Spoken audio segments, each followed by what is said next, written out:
जय माँ शेरावाली।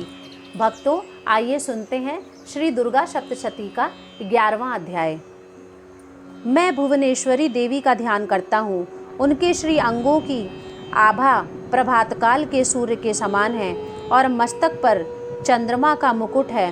वे उभरे हुए स्तनों और 3 नेत्रों से युक्त हैं। उनके मुख पर मुस्कान की छटा छाई रहती है और हाथों में वरद, अंकुश, पाश एवं अभय मुद्रा शोभा पाते हैं। ऋषि कहते हैं, देवी के द्वारा वहाँ महादैत्य पति शुंभ के मारे जाने पर इंद्र आदि देवता अग्नि को आगे करके उन कात्यायनी देवी की स्तुति करने लगे। उस समय अभीष्ट की प्राप्ति होने से उनके मुख कमल दमक उठे थे और उनके प्रकाश से दिशाएं भी जगमगा उठी थी। देवता बोले, शरणागत की पीड़ा दूर करने वाली देवी हम पर प्रसन्न हो। संपूर्ण जगत की माता प्रसन्न हो। विश्वेश्वरी, विश्व की रक्षा करो। देवी, तुम ही चराचर जगत की अधीश्वरी हो। तुम इस जगत का एकमात्र आधार हो, क्योंकि पृथ्वी रूप में तुम्हारी ही स्थिति है। देवी, तुम्हारा पराक्रम अलंघनीय है। तुम ही जल रूप में स्थित होकर संपूर्ण जगत को तृप्त करती हो। तुम अनंत बल संपन्न वैष्णवी शक्ति हो। इस विश्व की कारणभूता परामाया हो। देवी, तुमने इस समस्त जगत को मोहित कर रखा है। तुम ही प्रसन्न होने पर इस पृथ्वी पर मोक्ष की प्राप्ति कराती हो। देवी, संपूर्ण विद्याएं तुम्हारे ही भिन्न भिन्न स्वरूप हैं। जगत में जितनी स्त्रियां हैं वे सब तुम्हारी ही मूर्तियां हैं। जगदम्ब, एकमात्र तुमने ही इस विश्व को व्याप्त कर रखा है।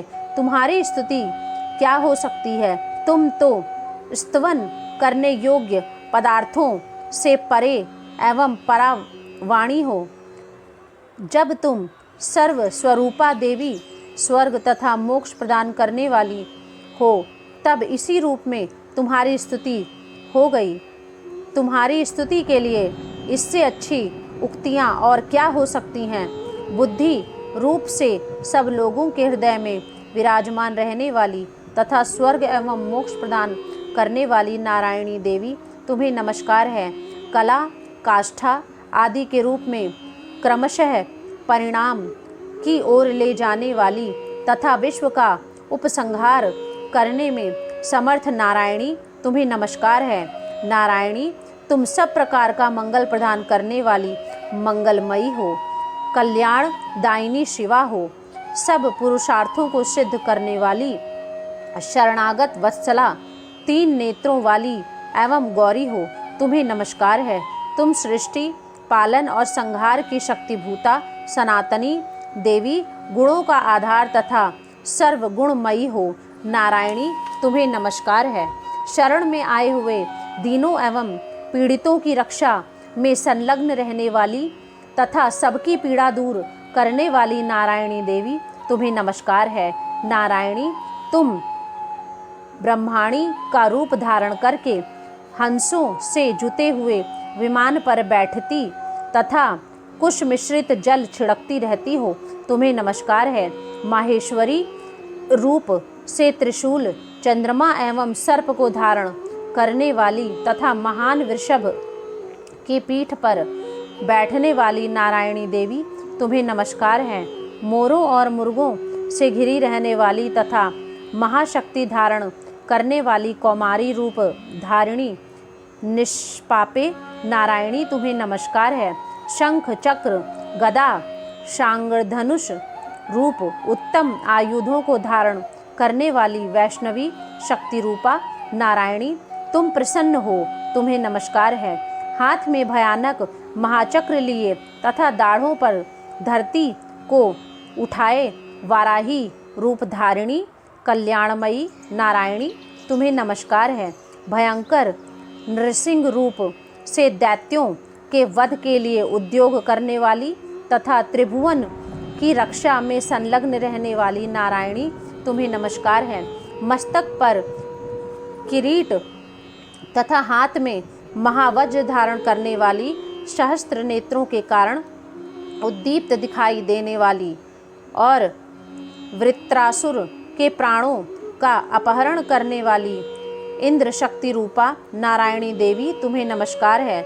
शिवदूती रूप से दैत्यों की महती सेना का संहार करने वाली, भयंकर रूप धारण तथा विकट गर्जना करने वाली नारायणी तुम्हें नमस्कार है।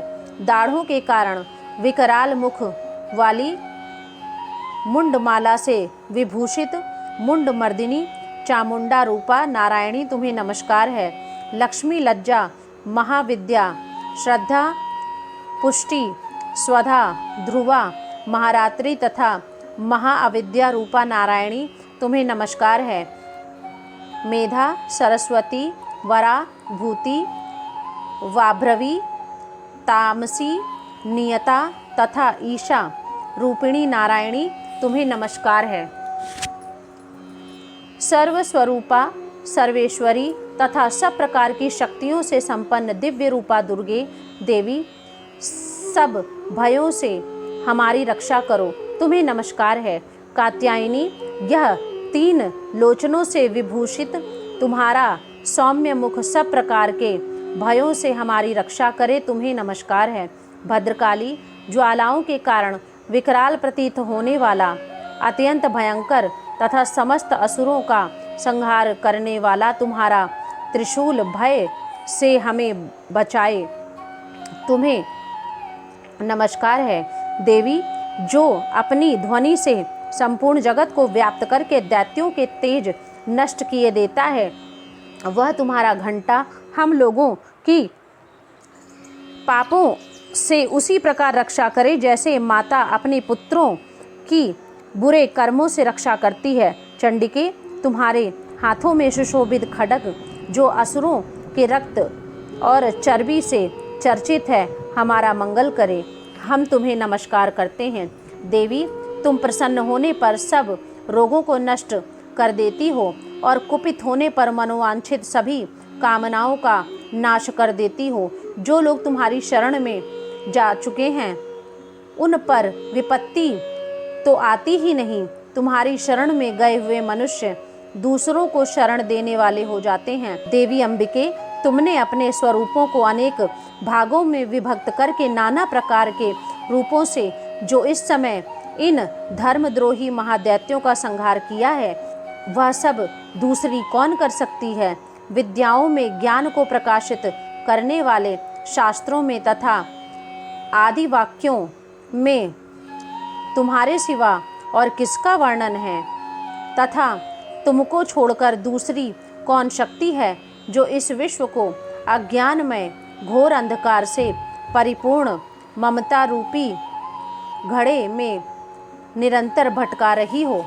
जहाँ राक्षस, जहाँ भयंकर विष वाले सर्प, जहाँ शत्रु, जहाँ लुटेरों की सेना और जहाँ दावानल हो, वहाँ तथा समुद्र के बीच में भी साथ रहकर तुम विश्व की रक्षा करती हो।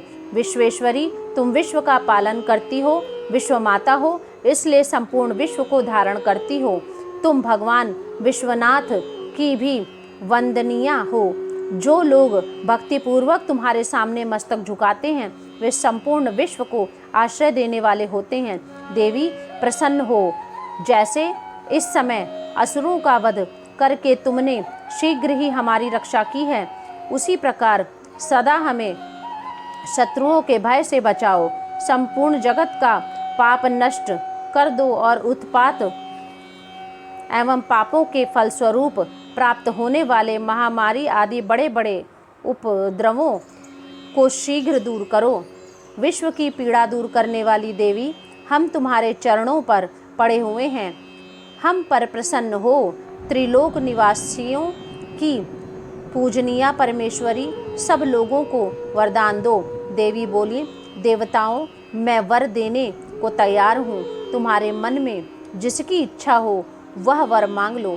संसार के लिए उस उपकार वर को मैं अवश्य दूंगी। देवता बोले, सर्वेश्वरी, तुम इसी प्रकार तीनों लोकों की समस्त बाधाओं को शांत करो और हमारे शत्रुओं का नाश करती रहो। देवी बोली, देवताओं, वैवस्व मनवंतर के 28वें युग में शुंभ और निशुंभ नाम के 2 अन्य महादैत्य उत्पन्न होंगे।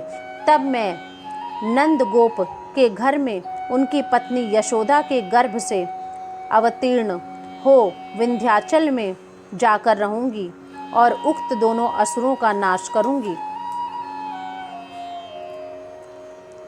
फिर अत्यंत भयंकर रूप से पृथ्वी पर अवतार ले मैं वैप्रचित नाम वाले दानवों का वध करूंगी।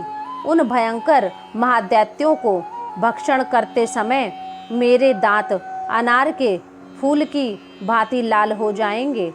तब स्वर्ग में देवता और मैत्रलोक में मनुष्य सदा मेरी स्तुति करते हुए रक्तदंतिका कहेंगे। फिर जब पृथ्वी पर 100 वर्ष के लिए वर्षा रुक जाएगी, तब पानी का अभाव हो जाएगा। उस समय मुनियों के स्तवन करने पर मैं पृथ्वी पर आयोनिजा रूप में प्रकट होंगी और 100 नेत्रों से मुनियों को देखूंगी। तब मनुष्य शताक्षी इस नाम से मेरा कीर्तन करेंगे। देवताओं, उस समय मैं अपने शरीर से उत्पन्न हुए शाकों द्वारा समस्त संसार का भरण पोषण करूंगी। जब तक वर्षा नहीं होगी, तब तक वे शाक ही सबके प्राणों की रक्षा करेंगे। ऐसा करने के कारण पृथ्वी पर शाकंभरी के नाम से मेरी ख्याति होगी। इसी अवतार में मैं दुर्गम नामक महादैत्य का भी वध करूंगी। इससे मेरा नाम दुर्गा देवी के रूप से प्रसिद्ध होगा। फिर मैं जब भीम रूप धारण करके मुनियों की रक्षा के लिए हिमालय पर रहने वाले राक्षसों का भक्षण करूंगी, उस समय सब मुनि भक्ति से नतमस्तक होकर मेरी स्तुति करेंगे। तब मेरा नाम भीमा देवी के रूप में विख्यात होगा। जब अरुण नामक दैत्य तीनों लोकों में भारी उपद्रव मचाएगा, तब मैं तीनों लोकों का हित करने के लिए 6 पैरों वाले असंख्य भ्रमरों का रूप धारण करके उस महादैत्य का वध करूंगी। उस समय सब लोग भ्रामरी के नाम से चारों ओर मेरी स्तुति करेंगे। इस प्रकार जब जब संसार में दानवी बाधा उपस्थित होगी, तब तब अवतार लेकर मैं शत्रुओं का नाश करूंगी। इस प्रकार श्री मार्कंडेय पुराण में सावर्णिक मनवंतर की कथा के अंतर्गत देवी महात्म्य में देवी स्तुति नामक 11वां अध्याय पूरा हुआ। बोलिए माता रानी की जय।